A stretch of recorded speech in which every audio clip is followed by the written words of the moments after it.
So hello everyone, welcome to our new video जिसमें कि हम समझेंगे आज कि अटर्नी जनरल क्या होता है, अटर्नी जनरल की पावर कौन कौन सी होती है और साथ में जो मिनिस्टर्स हैं, ठीक है, union ministers and attorney general. इसमें कि हम समझेंगे मेनली आर्टिकल 74 से लेकर आर्टिकल 78 तक। इनको पूरा डिटेल में समझेंगे कि आर्टिकल 74 क्या है, 75 क्या है, 76 क्या है और 78 जो कि है आर्टिकल कौन कौन सा है। हम स्टार्ट करते हैं सबसे पहले आर्टिकल 74 में। आर्टिकल 74 की जो डेफिनेशन है वो क्या बोलते हैं, आर्टिकल 74 हमें क्या बताता है। आर्टिकल 74 बोलता है कि council of ministers to aid and advice president. जितने भी काउंसिल ऑफ मिनिस्टर्स हैं वो क्या करते हैं, वो एड करते हैं एंड एडवाइस करते हैं उसको प्रेसिडेंट। इसका क्या मतलब मेनली देखा जाए तो इसका मतलब ये हुआ कि प्रेसिडेंट जो है, ठीक है, जैसे कि हमने प्रेसिडेंट चैप्टर में पढ़ा था, प्रेसिडेंट के बारे में डिटेल में हमने समझा था।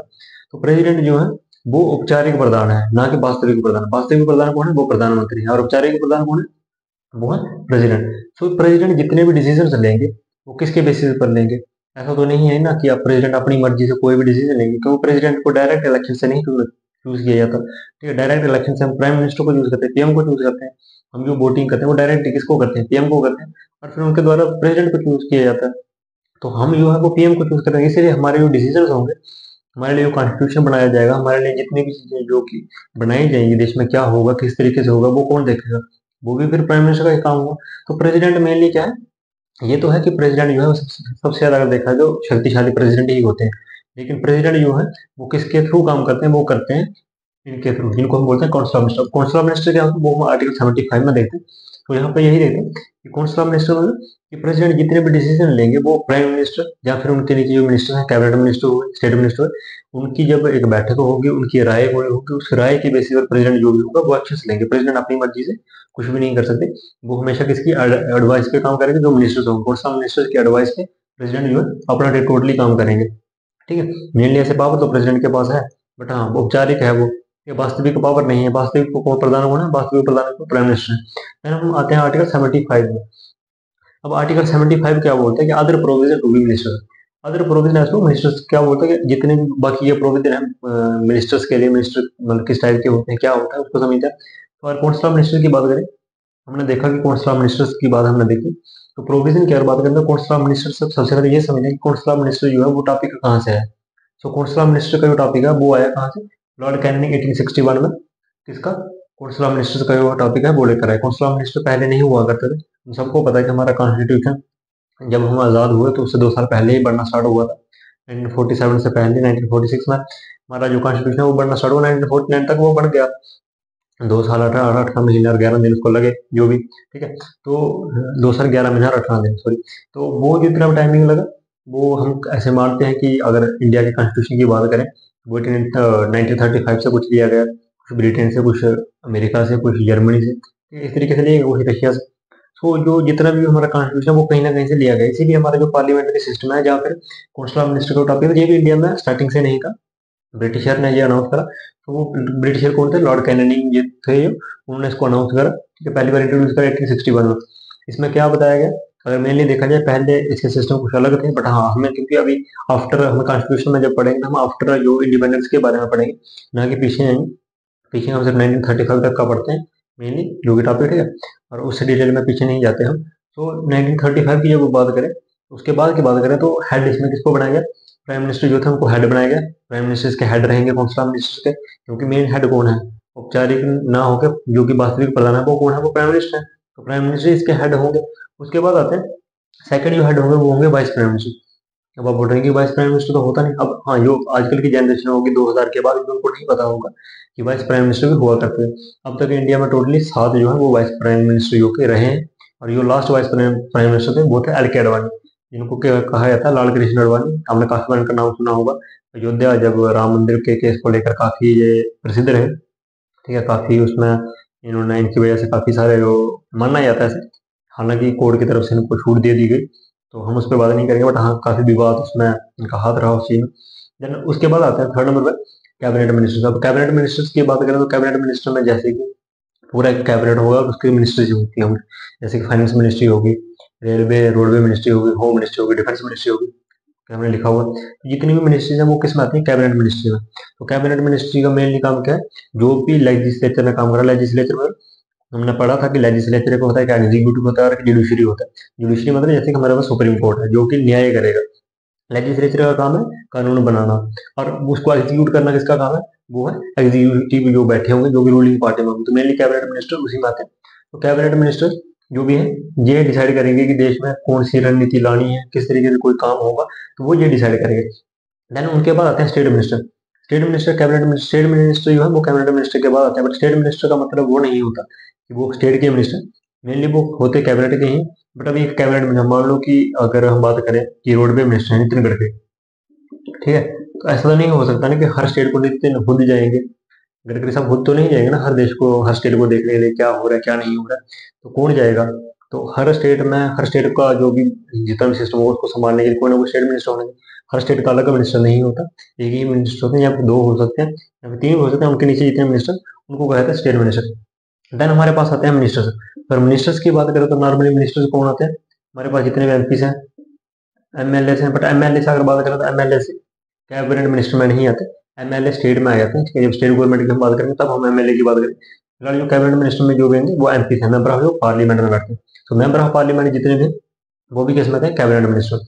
उसी के बाद हमने ये देख लिया कि कौन सा मिनिस्टर में क्या क्या होता है, किस तरीके से इनके जो ग्रुप होते हैं वो होते हैं, कौन कौन इनमें बैठता है। उसी के साथ साथ एक और चीज होती है जिसको हम बोलते हैं ग्रुप ऑफ मिनिस्टर। अगर ग्रुप ऑफ मिनिस्टर्स की बात करूँ मैं, तो ग्रुप ऑफ मिनिस्टर्स में मेनली किस बारे में बात होती है, ग्रुप ऑफ मिनिस्टर्स में एक ग्रुप है मिनिस्टर्स का जिसमें कि जितने भी डिसीजन है वो लिए जाते हैं। तो मेनली उसके हेड कौन है, जाहिर सी बात है हेड प्राइम मिनिस्टर ही होंगे। और सेकंड उसमें जितने भी कैबिनेट मिनिस्टर हैं वो उसमें होंगे, उस ग्रुप में होंगे, ताकि कोई भी अगर डिसीजन हमें देश के लिए लेना है तो वो सारे मिलकर बैठकर उस डिसीजन को ले सके। सो कैबिनेट मिनिस्टर, और जब प्राइम मिनिस्टर के हेड होंगे तो उसको हम बोलते हैं ग्रुप ऑफ मिनिस्टर। ठीक है, उसके बाद हम बात करते हैं एक और चीज आती है टीचर मिनिस्टर और सुपर कैबिनेट। टीचर मिनिस्टर और टीचर कैबिनेट और सुपर कैबिनेट क्या होते हैं। टीचर कैबिनेट का मतलब कि जो भी प्राइम मिनिस्टर के रिलेटिव होंगे, उनके जो दोस्त होंगे, उनका जो परिवार होगा। हालांकि अभी जो प्राइम मिनिस्टर है उनके परिवार में तो मतलब वो रहते ही वैसे हैं कि ब्रह्मचारी का जीवन जोड़ना, पता नहीं अभी क्या वो है, उसमें हम नहीं जाएंगे। बट हाँ, जिस तरीके दिखाया जाता है, तो मेनली जो है तो उनकी जो फैमिली होगी, रिलेटिव होंगे, फ्रेंड्स होंगे प्राइम मिनिस्टर के, उनको बोल रहे थे कीजिए कैबिनेट कि मेरा भारत में, मैं अगर कल को प्राइम मिनिस्टर बनता हूँ तो मेरा कोई भाई होगा तो वो मुझे सुझाव देगा, मेरा दोस्त मुझे सुझाव देगा, मेरी वाइफ मुझे सुझाव देगी, मेरी माँ मुझे सुझाव देगी, ठीक है, मेरे पिता मुझे सुझाव देंगे। तो इस तरीके से प्राइम मिनिस्टर के जितने भी रिलेटिव होंगे या फिर कोई और है, उनके मामा हैं, उनके चाचा हैं, तो वो जो जितने भी लोग होंगे वो किसमें होते हैं, किचन कैबिनेट में, जो उनको सुझाव दे सकते हैं। देन हमारे पास आता है सुपर कैबिनेट। सुपर कैबिनेट का मेनली किस चीज के लिए बनाएगा, सुपर कैबिनेट मेनली बनाएगा नीति आयोग के लिए। क्योंकि 2016 से पहले क्या हुआ करता था, योजना आयोग था, सबको पता है, जो कि अपनी रिपोर्ट देती थी कब, 5 सालों में, 5 ईयर्स में, हर 5 सालों में अपनी रिपोर्ट देती थी। ठीक है, जिसको हम कहते थे प्लानिंग, प्लानिंग कमीशन के द्वारा बनाया गया था। ठीक है, तो प्लान ईयर्स भी होते थे, तो प्लान ईयर्स भी होते थे वो 5 सालों में बनते थे। बट जब नीति आयोग बनाया गया तो इसका क्या मेन मोटिव था, ये अब से रिपोर्ट कब मिलेगी, 15 साल बाद, 2016 में बनाया गया, तो कब इसकी रिपोर्ट मिलेगी, 2030 तक। इसका साइड इफेक्ट क्या है कि पहले हमें 5 साल बाद पता चल जाता था कि इंडिया की रैंकिंग कहाँ पे है, इंडिया किस तरीके से परफॉर्म कर रहा है, कहाँ हंगर की वजह से प्रॉब्लम हो रही है, पॉवर्टी कहाँ पे है, अनएम्प्लॉयमेंट कहाँ है। अब हमें डायरेक्ट 2030 में पता चलेगा। 2030 के बीच में जितना भी 15 सालों में होगा हम उसका पता ही नहीं चलेगा, सरकार ने क्या करा, किस तरीके से क्या रणनीति रही, आगे 5 सालों के लिए क्या प्लानिंग है, तो प्लान ही नहीं होगा, डायरेक्ट 15 साल का प्लानिंग। तो इसका एक साइड इफेक्ट है, जो कि मैंने मुझे लगता है कि ऐसा नहीं होना चाहिए। 5 सालों का जो पहले का चलता रहा वो सही था कि 5 सालों में एक ब्यूरो दिया जाए, लोगों को भी पता चले क्या हो रहा है और सरकार क्या कर रही है। बट हालांकि इसके ऊपर किसी ने आवाज नहीं उठाई, जबकि मुझे ऐसा लगता है कि जो लोग समझदार, या फिर जैसे कि अभी मैं यूट्यूब पे हूँ या फिर कोई और न्यूज़ वाले हैं, तो उनको इस चीज़ पे आवाज उठानी चाहिए थी कि इस चीज़ को ना किया जाए, क्योंकि मेनली यूथ के लिए इसमें प्रॉब्लम हो जाएगी, अनएम्प्लॉयमेंट बढ़ने के चांसेस है, जो कि बढ़ ही रही है, सबको पता है, पॉवर्टी बढ़ने के चांसेस वो भी बढ़ रही है। हमारा देश जो कि 2014 में 52 या 54 पे में भी, मुझे एग्जैक्ट नहीं पता, बट हाँ इतना पता है कि 52 54 के इसमें हंगर स्ट्राइक में जो कि रहता था पहले हंगर में। ठीक है, और अब जो इस साल की जो है वो उसमें 111 नंबर पे है। अब सोच सकते हो कि देश जो है वो किस तरीके से तरक्की कर रहा है, तरक्की ही तो है, कि भुखमरी और बढ़ रही है, लोग मर रहे हैं, अनएम्प्लॉयमेंट बढ़ रही है, अनएम्प्लॉयमेंट सबको पता है किस तरीके से बढ़ रही है, जो है हर चीज में प्रॉब्लम। तो मेनली मुझे लगता है कि कुछ ना कुछ जो है सरकार के खिलाफ, मैं ये नहीं कह रहा कि सरकार के खिलाफ जाओ, क्योंकि आप अगर मान लो कि अगर मैं ही जिस सरकार की गवर्नमेंट है और मैं उस सरकार का पर्सन हूँ, तो मेरा काम बनता है कि मैं उस सरकार की कमियों को दूर करूँ। एज अ पर्सन अगर मैं उनको पसंद भी करता हूँ तो पसंद उस बेसिस पर करूँ जिस बेसिस पर मैं उनकी कमियां भी निकाल सकूँ ताकि वो अच्छा कर सकें, ना कि इस बेसिस पर कि वो बुरा करे मैं तब उनका साथ दूँ। सो अंध भक्त मत बनो कि कुछ भी कह दिया ऊपर से वो आ जाए तो आपने मान लिया। मैं ये नहीं कह रहा कि आप प्राइम मिनिस्टर के खिलाफ हो जाओ या फिर उस पार्टी के खिलाफ हो जाओ, बट हाँ, अगर उनमें कुछ कमियां हैं तो जरूर उनको गिनवाओ, उनको रखो उनके सामने, ठीक है, उनके ऊपर बात करो ताकि वो कमियां दूर हो सके। और मेनली प्राइम मिनिस्टर हो या पार्टी हो, जैसे कि भाजपा जी का एक बहुत ही प्रसिद्ध एक वाक्य रहा है कि मैं रहूं या ना रहूं, मेरी पार्टी रहे या ना रहे, मेरा देश रहना चाहिए। तो मेनली हम किस चीज के लिए वो कर रहे हैं, देश के लिए, तो देश ही रहना चाहिए ना। तो पार्टी का मत सोचो कि कौन सी पार्टी है, मैं नहीं कह रहा कि इस पार्टी को वोट दें उसको दो, बट जिसको भी चूज करो, सिर्फ उसको चूज ही मत करो, उसके 5 साल जब स्टार्ट होते हैं और जब तक उसके 5 साल एंड होते हैं तब तक उसको पकड़ के रखो कि भाई यहाँ पे ये तुम्हारी गलती थी, यहाँ पे तुमने सही करा, इसके लिए हम तुम्हें अप्रिशिएशन देते हैं, और यहाँ पे तुम्हारी गलती थी इसलिए हम तुम्हें ठोक के जो भी करो, ठीक है, ठोक के मार के, या फिर जो भी आप गाली गलौज, मैं ये गाली गलौज का मतलब वो वाला मतलब नहीं, गाली गलौज का मतलब वो होती है कि वो जो दूसरे टाइप की गाली, गाली गलौज का मतलब कि थोड़ा चिल्लाना, गुस्से में वो करना, दिखाओ गुस्सा जरूरी है। उसका फायदा ये है कि गवर्नमेंट हमेशा क्या होता है कि जब स्टार्टिंग होता है तब, जैसे कि अभी एक मैं 2-3 दिन पहले एक देख रहा था कि दो चीजें होंगी अब आने वाले चुनाव में, कि पहली तो ये कि चुनाव से पहले नेता आपके कदम में, और चुनाव होने के बाद आप नेताओं के कदम में। तो ऐसा नहीं होना चाहिए ना कि नेता आपके लिए बने हुए हैं, सरकार आपकी है, गवर्नमेंट आपकी है, ठीक है, कानून आपके लिए बना है, ऐसा ना हो कि उसका मिस यूज आप ही के लिए, आप ही के ऊपर हो, आप ही के लिए हो। तो उसका हमेशा यूज करो ऐसे पॉजिटिव सेंस में, तो उसके लिए आपको लड़ना पड़ेगा, ठीक है। तो नेक्स्ट हम चलते हैं सर आर्टिकल 76 में। आर्टिकल 76 किसकी बात करता है? आर्टिकल 76 बोलता है अटर्नी जनरल की बात करता है, अटर्नी जनरल ऑफ इंडिया। अब अटर्नी जनरल क्या है? जैसे कि मान लो मैं, कुछ भी ऐसा होता है कि मेरे खिलाफ कोई केस आया, किसी ने कहा कि इस पर्सन में ऐसा कुछ कर दिया, जबकि मुझे पता है कि मैंने ऐसा कुछ भी नहीं करा, जहाँ पर कुछ भी हो सकता है मैंने शायद वो करा भी हो, तो मैं क्या करूँगा, वो डायरेक्ट मेरा केस चला गया कहाँ पे, डिस्ट्रिक्ट कोर्ट में। मुझे डिस्ट्रिक्ट कोर्ट में वो केस लड़ना पड़ेगा, उसके लिए मुझे एक लॉयर को हायर करना पड़ेगा। बट मैं उस लेवल पे हूँ कि मैं जिस वकील को हायर करूंगा मैं उसको उतने ही पैसे दूंगा जितनी जरूरत होगी, और मैं अपने लेवल की ही वो करूंगा, ठीक है। अगर कोई थोड़ा हायर रैंक पे होगा तो वो अच्छे वो करेगा, वकील को हायर करेगा, अगर कोई चीफ मिनिस्टर तो वो उस लेवल का। बट मान लो कि अगर सेंट्रल गवर्नमेंट है या फिर प्राइम मिनिस्टर है, तो उन पे ही कोई केस आ जाए, मान लो किसी स्टेट ने कोई केस फाइल कर दिया कि प्राइम मिनिस्टर हमें ऐसा नहीं कर रहे या फिर ऐसा कुछ हो रहा है, जैसे कभी पीछे ये केस आया इलेक्ट्रिकल बॉन्ड्स का, सुप्रीम कोर्ट ने एक हफ्ता पहले उस पर अपना वर्डिक्ट दिया। इलेक्ट्रिकल बॉन्ड्स के ऊपर बात करेंगे डिटेल्ड, मैं उसके लिए भी वीडियो लेकर आऊंगा, हालांकि उस पर काफी सारी यूट्यूब पे वीडियो बनी हुई है, इतना मुझे नहीं लगता उसके लिए जरूरी है, बट हाँ फिर भी सबको पता है कि इलेक्ट्रिकल बॉन्ड्स का क्या सिस्टम रहा, अगर आप जुड़े रहते हो इकोनॉमिक्स से या फिर पॉलिटिक्स से रिलेटेड चीज़ों में, तो आपको पता होगा कि काफ़ी न्यूज़ में रहा है एक हफ्ते में। तो इलेक्ट्रिकल बॉन्ड्स जो है वो एक मतलब कि देश के लिए, देश को खाने वाली चीज़, देश की जड़ों को जो है वो अंदर से खोखला कर रहा है, वो वाला सिस्टम है। तो उसी तरीके से, ठीक है, तो केस जो था वो सुप्रीम कोर्ट में चला, तो सेंट्रल गवर्नमेंट की तरफ से भी कोई ना कोई केस लड़ रहा होगा। तो जो लायर सेंट्रल गवर्नमेंट की तरफ से या प्राइम मिनिस्टर की तरफ से जो केस लड़ेगा उसी को क्या बोलते हैं, attorney general of India. Attorney general of India. और मेन ये है कि अटर्नी जनरल ही उसको क्यों बनाया गया, और क्या उसके पीछे अटर्नी जनरल उस पर्सन को बनाया जाता है जो कि एक सुप्रीम कोर्ट के चीफ जस्टिस ऑफ इंडिया के बराबर का दर्जा रखता हूँ, उनके बराबर की नॉलेज रखता हूँ, उस बंदे को बनाया जाता है अटर्नी जनरल ऑफ इंडिया। और अटर्नी जनरल ऑफ इंडिया ऐसे ही नहीं है कि सरकार किसी को भी बना देगी, हमेशा अटर्नी जनरल प्रेसिडेंट के सुझाव पे बनाया जाता है, क्योंकि सीजीआई जहाँ सुप्रीम कोर्ट का जितने भी वो सिस्टम है वो सारे किसके अंडर आते हैं, प्रेसिडेंट के अंडर आते हैं। प्रेसिडेंट के अंडर ही जुडिशरी रहती है, एग्जीक्यूटिव रहती है, लेजिस्लेचर आता है। तो प्रेसिडेंट जो है वो सीजीआई को चूज करने में प्रेसिडेंट का हाथ होता है। कोई भी अगर सुप्रीम कोर्ट में जज चूज किया जाएगा तो उसमें प्रेसिडेंट का लास्ट जो है वो सिग्नेचर होते हैं, तभी वो सेलेक्ट किया जाता है, ठीक है। मेनली कि उसकी जो बात है वो जो भी होगा सीजीआई होंगे वो उसको रिपोर्ट करेंगे, प्रेसिडेंट को रिपोर्ट करेंगे, वो तब जाके वो करेंगे। बट हाँ, किसके द्वारा? प्रेसिडेंट। तो प्रेसिडेंट क्या है, अटर्नी जनरल को भी चूज करने में प्रेसिडेंट का हाथ होता है, प्रेसिडेंट जिसको बोलेंगे कि इसे बनाया जाए, तो सरकार भी उसको देखती है कि ये इंसान जो है वो कानून की नजरों में जो है एक उच्च अधिकारी है, उच्च लेवल का है, अच्छी नॉलेज रखता है, तो इसको बनाया जाए, अटर्नी जनरल बनाया था। एक और चीज, अटर्नी जनरल को जो है वो पेमेंट नहीं होती, विदाउट सैलरी पे होते हैं। अब ये मुद्दा काफी वो रहता है कि उनको सैलरी क्यों नहीं दी जाती। उनको सैलरी इसलिए नहीं दी जाती क्योंकि अब मान लो कि मैं, मेरी सीधी डायरेक्ट प्रधानमंत्री प्राइम मिनिस्टर से मुलाकात होती है, मैं उनके साथ उठता हूँ बैठता हूँ, मेरी अच्छी दोस्ती है उनके साथ, तो जाहिर सी बात है कि मेरे गाँव में या फिर मेरे स्टेट में मेरी वैल्यू खुद ही बढ़ जाएगी। वैसे ही अटर्नी जनरल की जो वैल्यू है वो खुद ही बढ़ जाती है।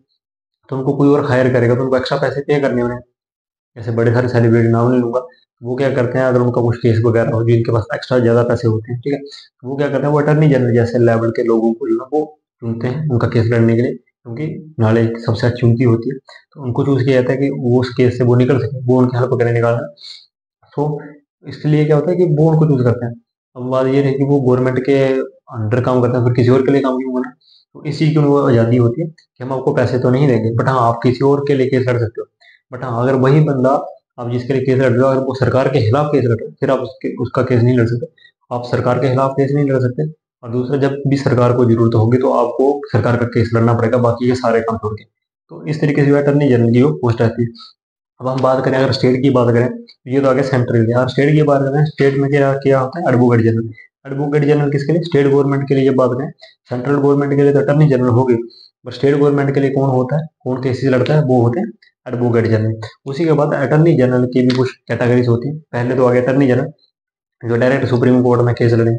उसके बाद आता है सोलिसिटर जनरल, जो कि हाई कोर्ट में केस लड़ते हैं। अभी सुप्रीम कोर्ट में जो केस लड़ते हैं अटर्नी जनरल, वो अगर हाई कोर्ट में जाएंगे तो, हाँ, ऐसा नहीं कि नहीं जा सकते, बट वो जाते नहीं। क्यों नहीं जाते? क्योंकि हर बंदे का एक लेवल होता है, वो उस लेवल तक ही, मतलब अगर सुप्रीम कोर्ट का जो कोई भी वकील होगा, या फिर सुप्रीम कोर्ट के सीजे जज हैं, वो हाई कोर्ट में बैठेंगे, तो उनकी जो भी मतलब कि एक शान है, उसमें तो कमी आएगी ना। उनकी जो होता नहीं कि एक प्राउड मूवमेंट है, मेरे लिए सीजीआई बना मैं, तो और फिर मुझे हाई कोर्ट का जज बना दिया जाए। अगर प्राइम मिनिस्टर को डायरेक्ट उतार के एमएलए बना दिया जाए, प्राइम मिनिस्टर का उनसे पद छीन लिया जाए, तो जाहिर सी बात है, थोड़ी बेइज्जती तो फील होती है। उसी तरीके से अटर्नी जनरल जो है वो हाई कोर्ट में केस, ऐसा नहीं, अगर कुछ ऐसा हो कि उस लेवल का केस, तो वो आ जाता है। अदरवाइज हाई कोर्ट में कोई केस कौन लड़ेगा, वो लड़ेंगे solicitor general, attorney general supreme court में। और वहीं अगर डिस्ट्रिक्ट लेवल की बात करें, डिस्ट्रिक्ट कोर्ट में लड़ना हो तो एडिशनल अटर्नी जनरल। तो एडिशनल अटर्नी जनरल जो होते हैं वो डिस्ट्रिक्ट लेवल पे किसके, सेंट्रल गवर्नमेंट के केसेस लड़ते हैं। वहीं अगर बात करें कि अभी अटॉर्नी जनरल नहीं है, या फिर ऐसा लगे कि सुप्रीम कोर्ट में इतना बड़ा केस नहीं है, तो छोटा ही केस है, तो उसको तो कोई और वकील भी दे सकता है, तो इसीलिए रखा होता है किसको, वाइस अटॉर्नी जनरल। तो वाइस अटॉर्नी जनरल क्या करते हैं, जब कोई ऐसा केस हो जो बहुत बड़ा ना हो, तो अटॉर्नी जनरल की जगह पे कौन, वाइस अटॉर्नी जनरल जाते हैं उस केस को लड़ने के लिए। और ऐसा नहीं कि ये अलग अलग से काम करते हैं, अगर जरूरत हो अटॉर्नी जनरल की है, तो वाइस अटॉर्नी जनरल भी उनकी हेल्प कर सकते हैं, सोलिसिटर जनरल भी उनकी हेल्प करते हैं। तो इस तरीके से अटॉर्नी जनरल जो है, उनका जो पूरा प्रोसेस रहता है। तो इस तरीके से अटॉर्नी जनरल किसको कहता है, होप करता हूँ कि आपको समझ आया होगा कि अटॉर्नी जनरल किसको कहते हैं, और किस तरीके से उनकी नियुक्ति होती है, ठीक है, उनको चुना जाता है, और किस तरीके से उनका पूरा प्रोसेस रहता है। अब इतना तो हमने देख लिया। एक और चीज इनके बारे में रहेगी जो मैं बताना चाहता हूँ, कि ये क्या करते हैं, ये पार्लियामेंट में बैठ सकते हैं, इनके पास पावर्स हैं, ये पार्लियामेंट में बैठ सकते हैं। पार्लियामेंट, क्योंकि हर एक नाले जो प्रश्न होगा उसको जरूरत होगी पार्लियामेंट में। अगर मैं एक मंत्री हूँ तो मुझे इतनी नाले नहीं है ला दी, तो मैं किससे सहायता लूंगा, तो मैं सहायता लूंगा अटर्नी जनरल से, क्योंकि वो नॉलेजेबल पर्सन। सीजीआई तो मेरी हेल्प करेंगे नहीं, चीफ जस्टिस ऑफ इंडिया तो हेल्प करेंगे नहीं, कौन करेगा, अटर्नी जनरल। तो उनको पार्लियामेंट में बैठने की परमिशन तो है, बट हाँ, वो उसमें क्या करें, वोटिंग नहीं कर सकते। वो किसी को वोट नहीं कर सकता। अगर मान लो कि लोकसभा के अध्यक्ष के लिए क्या हो रहा है कि वोटिंग हो रही है, तो जो अटर्नी जनरल है वो वोट नहीं कर सकते। वो हाँ, सिर्फ क्या कर सकते हैं, वो कि राय दे सकते हैं मुझे, बट वोटिंग नहीं कर सकते, वो हक नहीं उनको होता। तो होप करता हूँ अटर्नी जनरल भी आपको अच्छे से समझ आया होगा। ठीक है, जितने कौंसलर मिनिस्टर और कैबिनेट मिनिस्टर में समझे, ये भी अच्छे से समझ आया होगा। कौंसलर मिनिस्टर क्या होता है, आर्टिकल 74 क्या था, आर्टिकल 75 क्या था, आर्टिकल 76 क्या था। अब इसके रहते हैं हमारे आज के आर्टिकल 2 रहते हैं, उनको देख लेते हैं कि आर्टिकल 70 जो 7 है, और 78 जो है वो क्या क्या है, ठीक है, तो उन पे चलते हैं। 77 आर्टिकल 76 क्या होता है, आर्टिकल 76 की बात करें तो आर्टिकल 76 वो होता है conduct of the business of the government of India. जितने भी गवर्नमेंट ऑफ इंडिया के बिजनेस होंगे वो कंडक्ट किए जाएंगे किसके द्वारा, वो किए जाएंगे किसके द्वारा, प्रेसिडेंट के द्वारा।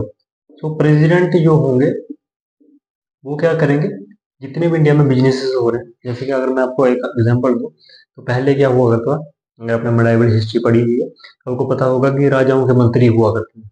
एक राजा है, उसके प्रधानमंत्री हुआ करते थे, फिर उसके फाइनेंस मिनिस्टर जिनको क्या कहते हैं, ठीक है, वित्त मंत्री हुआ करते थे। तो वो सब कुछ कौन देखता था?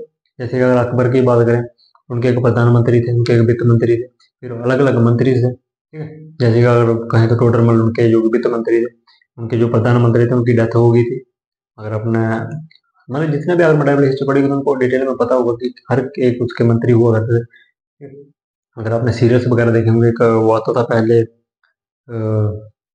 जोधाबाई, जोधाबाई नहीं, सॉरी, वो तो अकबर का ही है कुछ, वो रानी लक्ष्मीबाई का, जो नाम नहीं मुझे सीरियल का पता, कुछ मैंने मणिकर्णिका करके कुछ ऐसा था। तो हम उस टाइम पे बचपन में थे, तो तब हम देखा करते थे कि वो गंगाधर उनके जो पति थे वो कहा करते थे कि हमारे प्रधानमंत्री की आज वहाँ गए हैं उस रियासत में, तो उनके साथ उनकी मुलाकात है, या फिर वो लखनऊ गए हैं ब्रिटिशर, क्योंकि उस टाइम पे जो कमिश्नर हुआ करती थी वो लखनऊ में हुआ करती थी, तो उनसे मिलने गए हमारे प्रधानमंत्री। तो प्रधानमंत्री जो है वो मेनली राजा नहीं हुआ करते, उनके पास पावर्स जो थे वो राजा उनको प्रोवाइड करता था कि आप मेरे मतलब पूरे सिस्टम में सबसे उच्च पद में जो कि आपको रखा गया है। तो प्रधानमंत्री का क्या काम है, वो क्या करते थे, प्रधानमंत्री का काम है कि राजा को सूचना देना हर चीज में, जो भी होगा, जितनी वो रियासत है वो किसकी थी, वो राजा की थी, प्रधानमंत्री से काम करते थे।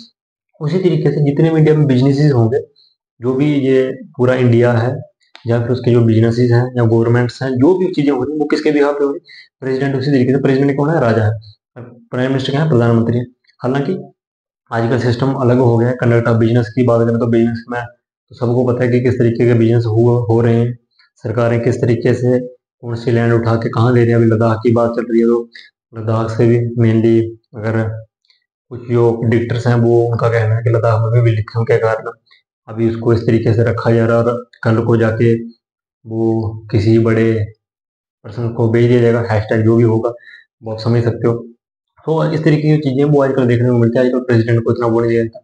अभी परसों 3-4 दिन पहले ही मैं एक न्यूज़ देख रहा था, 3-4 दिन पहले ही वो आई कि जैसे कि अडवाणी जी को वो दिया गया, भारत रत्न दिया गया, तो बहुत ही शर्मनाक घटना थी वो हमारे देश के लिए कि अडवाणी जी बैठे हुए हैं और प्रधानमंत्री बैठे हुए हैं और हमारी प्रेसिडेंट महोदया खड़ी हुई है साइड पे। तो ऐसी कुछ जो चीजें देखने को मिलती है, फिर शर्मिंदगी होती है कि नहीं यार हमारा देश कहाँ जा रहा है, ये कहाँ से किस तरफ बढ़ रहा है। तो ये कुछ चीजें हैं, जो एक्टिविटी है, जिनके ऊपर मुझे लगता है कि थोड़ा बहुत कंट्रोल होना चाहिए, उन चीजों को देखना चाहिए सरकार को भी, जो भी सरकार में बैठे हैं लोग, कि किस तरीके की चीजें हो रही हैं।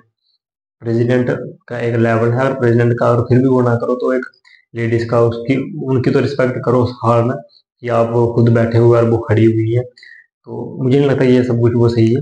मैं किसी सरकार के खिलाफ नहीं, मैं फिर से वही कह रहा हूँ, बट मुझे नहीं लगता कि इस तरीके से जो है वो सिस्टम जो है वो कन्वर्ट कर सकते हो, आप बातें बड़ी बड़ी करते हो देश को बदल देंगे, और पहले खुद को तो बदलो उस चीज के लिए। मैं उनके खिलाफ नहीं हूँ, बट हाँ जो चीजें गलत है तो मेरा काम है जो मैं गलत बताऊँ, as a teacher, as a guide, मेरा काम है एज अ यूट्यूबर उन चीजों को रेज करूँ जो चीजें गलत हो रही है। तो हमने 76 में देखा कि जितने भी कंडक्ट ऑफ बिजनेस होंगे, जो भी इंडिया में होगा, वो किसके बिहाफ पे होगा, प्रेसिडेंट के बिहाफ पे, प्रेसिडेंट उनकी जिम्मेदारी लेंगे। देन 78 बोलता है, 78 में अगर बोले तो प्राइम 78 बोलता है कि प्राइम मिनिस्टर का ये दायित्व है, रिस्पॉन्सिबिलिटी है कि देश में जो भी हो रहा है, या फिर वो कोई नया कानून लेकर आ रहे हैं, या कुछ भी कर रही है गवर्नमेंट, तो वो प्रेसिडेंट के साथ शेयर किया जाए, प्रेसिडेंट को उसकी नॉलेज होनी चाहिए, प्रेसिडेंट को बताया जाए। जैसे अगर कोई बिल ला रहे हो, प्रेसिडेंट को पहले बताओ कि हम ये बिल लेकर आ रहे हैं, ठीक है, या फिर देश में ये चेंजिंग करने जा रहे हैं, इस स्टेट को हम दो भागों में तोड़ने जा रहे हैं, इसके नाम करना है, उसको चेंज करने जा रहे हैं। जैसे हमने आर्टिकल्स में देखा था स्टार्टिंग में कि सेकंड और थर्ड में इस्टेब्लिशमेंट, और बाद में एक पहला हो गया इस्टेब्लिशमेंट, जिसकी वजह से कि हमने सिक्किम को जोड़ा। और ये थर्ड था उसमें कि अगर कोई भी स्टेट है तो उसकी हम बाउंड्रीज चेंज कर सकते हैं, उसका नाम चेंज कर सकते हैं, जहाँ पे दो बाउंड्रीज को मिला के एक कर सकते हैं दो स्टेट को। तो इस तरीके के जितने भी डिसीजन होंगे वो प्रेसिडेंट के साथ डिस्कस किए थे। बट वही मैंने जैसे आपको बोला कि प्रेसिडेंट की खुद ही वैसी सिचुएशन नहीं रखी हुई है। आजकल प्रेसिडेंट सर पे कठपुतली, शायद मैं गलत वर्ड यूज कर रहा हूँ, मे भी इस पे काफ़ी मुझे नेगेटिव कमेंट्स भी मिल सकते हैं आपकी तरफ से कि नहीं यार ये क्या बात हुई। बट रियलिटी तो यही है कि प्रेसिडेंट को एक कठपुतली की तरह जो है वो पेश किया जा रहा है, और उनका तो कोई देख ही नहीं रहा किस तरीके, जैसे कि पिछले कुछ दिनों से ये वो न्यूज़ वायरल हो रही है। तो मुझे लगता है कि थोड़ी बहुत जो है विदेश में चेंजिंग होने की ज़रूरत है, बहुत नहीं, बहुत ही अधिक होने की ज़रूरत है, क्योंकि सरकार को देखना चाहिए। अभी कुछ 5-6 दिनों में कुछ मुद्दे जो लद्दाख को लेके, हसदेव के जो रिवर के किनारे जो जंगल है उसको लेके, छत्तीसगढ़ में आपको पता होगा, मणिपुर में पहले हुआ इलेक्ट्रिकल बोर्ड्स को लेकर, और अभी ये प्रेसिडेंट वाला इशू। और क्या मतलब मुझे समझ नहीं आता कि सरकार चाहती क्या है और किस तरीके से ये देश को आगे लेकर जा रहे हैं। इनकी जो तारीफ करने वाली चीज़ें हैं, हाँ ठीक है, देश विदेश जो नीति है वो बहुत अच्छी है, रोड का इंफ्रास्ट्रक्चर काफ़ी बेटर है, काफ़ी सारी, मैं नहीं बोल रहा कि मैं सिर्फ कमी ही, बट हम बोलते हुए उसी को, अगर हम अपोजिशन को बोल रहे हैं तो अपोजिशन को बोलने का क्या फायदा। अपोजिशन में जो भी बैठा उससे हमारा कोई लिंक ही नहीं, क्योंकि हमने उनको जिताया नहीं, वो हमारे प्रधानमंत्री नहीं है, हमारे लिए उनकी कोई वैल्यू नहीं है उस तरीके से। बट हाँ, सरकार जो बैठी है उनमें रिस्पॉन्सिबिलिटी तो हम तो क्वेश्चन उनको ही करेंगे, तो वही हमारा काम है कि क्वेश्चन करें हम, ताकि और चीज़ों को बेटर किया जाए, ताकि ठीक है। तो आर्टिकल 78 अगर इसकी डेफिनेशन बताऊँ तो duties of prime minister as respect to the furnishing of information of the president. तो प्रेसिडेंट को इंफॉर्मेशन इन्फॉर्म करना ये किसका काम है, इंफॉर्मेशन टू द प्रेसिडेंट होगा, सॉरी। तो किसका काम है? प्रेसिडेंट, प्राइम मिनिस्टर का काम है प्रेसिडेंट तक जो भी इंफॉर्मेशन है वो पहुंचाना। तो होप करता हूँ आर्टिकल 76 और आर्टिकल 78 भी आपको समझ आया होगा। तो आज हमने देखा union ministers and attorney general, article 74 से लेकर 78 तक डिटेल में उनको समझा वन बाय वन, क्या था क्या नहीं था, उनसे जुड़ी हुई जितनी भी चीज़ें थी बाकी वो भी हमने डिटेल में समझ ली। सो होप करता हूँ आपको हमारा ये लेक्चर है वो अच्छा लगा होगा।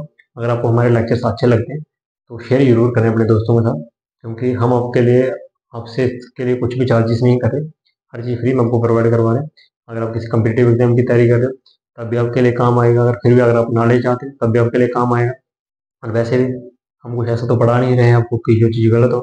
तो तब भी मैं मेनली अगर आपकी बात करें तो आपके इंटरेस्ट के रिलेटेड ही चीज़ें हो रही हैं। तो अगर हो सके तो अपने दोस्तों के साथ शेयर करें और चैनल सब्सक्राइब जरूर कर लें, ताकि बेल आइकन को भी क्लिक कर लें, ताकि जितनी भी हमारे आने वाली नोटिफिकेशन है आपको मिले, ऐसी वीडियोस आपको और देखने को मिले, जिससे कि आपकी लाइफ में अगर आप इसकी तैयारी करो तब भी और नहीं करो तब भी हमेशा पॉजिटिव चीज़ें आपको देखने को मिले, पॉजिटिव चीज़ें, क्योंकि आप मेनली मैंने देखा है कि इंडिया में क्वेश्चनिंग नहीं की जाती। तो मैं चाहता हूँ कि आप क्वेश्चनिंग करो। क्वेश्चनिंग करने के लिए आपको पहले चीज़ों को समझना होगा, क्या हो रहा है क्या नहीं, किस तरीके से।